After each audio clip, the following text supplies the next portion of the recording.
Remember that feeling of being overwhelmed by the news? Like the world's problems are not just too big. Yeah, me too. But looking back at 2024, you see these summits, these meetings, and you realize people did try. Real people, just like us.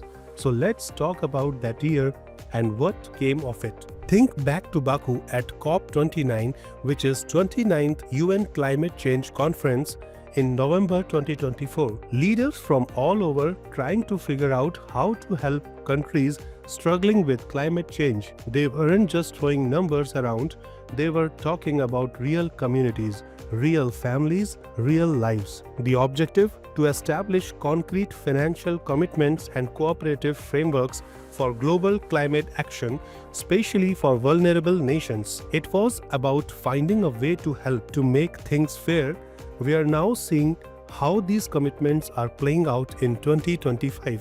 Then, Delhi at the Asia Climate Summit in October 2024. Experts trying to find ways for businesses to be less harmful, not just for profit, but for our kids, for their future. The goal was to accelerate corporate decarbonization strategies and drive sustainable investment in the Asia-Pacific region. Looking back, we can analyze the impact of the strategies discussed. And Bucharest at the Climate Change Summit also in October 2024, trying to balance industry and nature. It was tough, right? How do you keep jobs, keep progress without destroying the planet? Well, the intention of this summit was to promote dialogue and action on sustainable industrial practices and environmental stewardship. The discussions there are now shaping policies we see implemented today. The Busan Treaty negotiations in South Korea in November 2024, that one stung. We wanted a win. We really did. A legally binding